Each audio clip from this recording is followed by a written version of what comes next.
Welcome everyone. Today we have 11 new glitches in Super Mario Maker 2. We put Shellmets onto PBalloon Mario, which creates some funny little images. We have some very weird pipe spawning mechanics using co-op building because co-op building is broken, as you know. We have a big bully that loses all collision, and much more. Without further ado, let's go. Glitch number 1, this Muncher is going to fall into the clown car. The clown car is going to clip into this blaster because of these red blocks, and it's going to warp up to the top. Let's put Toad right here and start the scene. Drops in, wham! And that's a death for Toad. So I replaced the Muncher with a big ass thwomp right here. The thwomp is then going to lift us up when we stand on top of this cannon. And this creates some interesting effects too because it slams us against the ceiling. And it should kill us, it should crush us, but it doesn't. It kind of just merges us in this cannon and creates a soft lock effect. If we have a sideways facing thwomp that we put down here, I removed the cannon and the cloud. So say we start Toad right here in this little spot. So say he exits a door. This could be a cool little troll because you wouldn't know what's going to happen. You'd be walking here casually. Then all of a sudden the dude comes up flying and throws you into a soft lock situation. Glitch number 2. This is an interesting little setup right here.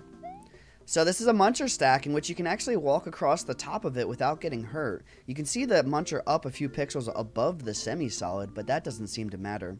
Now when I'm holding the Shelmet, if I try to put the Shelmet on while I'm standing underneath this one way, damn, all I did was jump and I died. If I try to put the Shelmet on while I'm standing underneath the one way, it will actually kill me. Like that.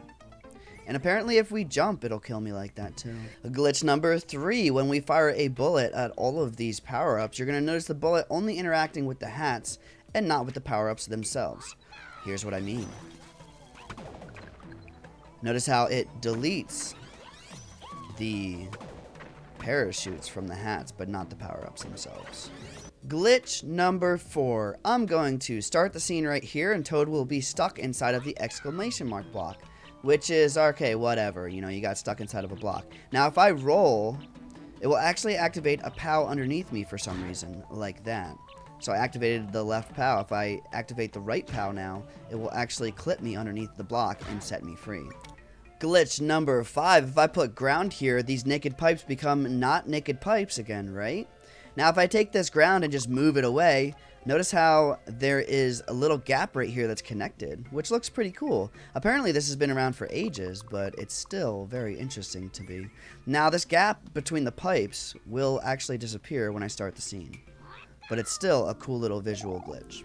Glitch number 6, using that glitchy warp piping thing that created the invisible Yoshi in a previous video.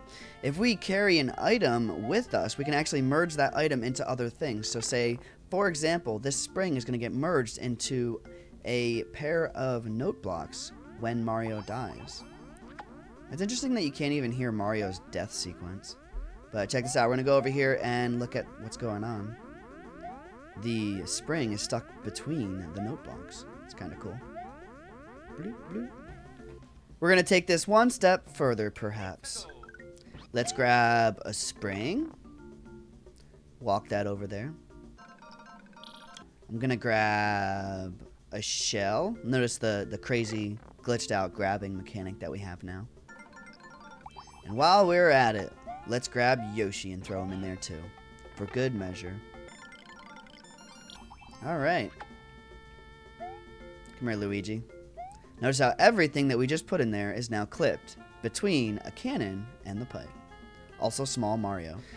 Glitch number 7, using this setup right here, we can actually make Toad go Burrrr. I just have to slide him underneath this block right here. Now when I hit the spring, or when I press myself against the spring, he goes very Burrrr. He goes Burrrr like crazy. Glitch number 8, we're going to go over the process of putting a Shelmet onto a PBalloon Mario. First we start with small Mario right here with Luigi's Joy-Con. This is in co-op making. With Luigi's Joy-Con, we're going to place down a PBalloon, grab it, and drag it around. We're going to hold it, and then with the Mario Joy-Con, I'm going to tap Mario and hold on to that. Once we have this menu open, we can actually let go of the Mario Joy-Con, and I'm going to drag the PBalloon over to Mario. You'll see that Mario turns into PBalloon Mario, yet all of these options are still here.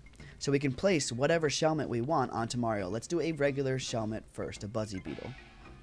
You can see that Nintendo probably had the idea of putting Shellmets onto PBalloon Mario because this sprite exists.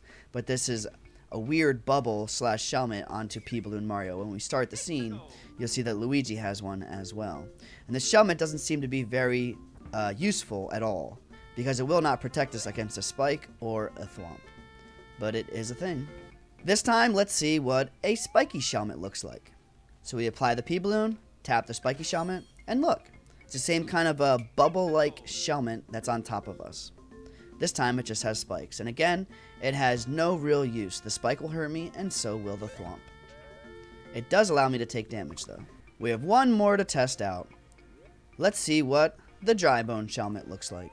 Apply the PBalloon to Mario, and tap the Shelmet. You'll see the Shelmet is on Mario. When we start the scene, it does not look like Nintendo had any plans to put a dry Bone Shellmet on PBalloon Mario because, well, it's kind of just floating off into midair. Luigi does look like he's ready to snack on some yummy num-nums. Again, I don't think this really protects you from much. I think it does actually protect you from spikes. So say if I try to run into a spike, I will bounce away from it, but otherwise, it doesn't protect me very much at all. Glitch number 9. We're going to get this Muncher to spawn out of this pipe weirdly. This is, again, in co-op making. I'm going to grab the Muncher and hold onto it and hover it over top of the pipe like this. With the Mario Joy-Con, I'm going to grab Mario and then hover him over the pipe as well and let go of Mario while he's in the pipe. He will warp to the other side of the level. You probably saw the Muncher on the other side of the pipe when he was warping. We're going to go ahead and upload this level because if we go back into the overworld, it will just fix itself. But if we go and upload right away, when we play this level, check out what happens. When we go over to the pipe, the Muncher spawns in a very weird way. It is like a tile and a half up and over to the side. It should spawn in the middle of the pipe, but it does not. Now we're going to do the same thing with a sideways pipe and an enemy this time. So I grab the enemy, place it in the pipe like that, or really I don't let go of it. I just place it over the pipe. Grab Mario, place him in the pipe. Let's see what happens this time when we go and upload the level, shall we? This time, the enemy will actually spawn to the side of the pipe and warp up like that. This could create a very interesting setup. Glitch number 10, using this little setup right here, we are going to make the Big Bully lose collision. I'm going to start the scene, and when I do, Big Bully goes up and gets stuck between these 3 blocks. And, well, we can walk right through him, casually. Like, we don't even hit him at all. Poor guy. So, similar setup. I'm only putting this in because it's funny. Start the scene. They both go up here. We can actually hit them this time, but it does bounce us all around. So this could be a cool little anti-soft lock situation or something. Glitch number 11. If this flying block right here is on the same tile as the bottom of the flag, it will clip up very quickly. So if there's a red block above it, it will actually clip into the red block, and you probably wouldn't even notice it. If you exited, say, an exclamation mark block and were found right here in a level, you would have no idea. When you hit this on-off switch, the flying block does seem to want to kill you, though. This would be a very, very cool little troll situation. Thank you so much for watching today's video. Make sure you smash that like button, hit the subscribe button, turn notification bell on, and I'll see you in the next one. Peace out, everybody.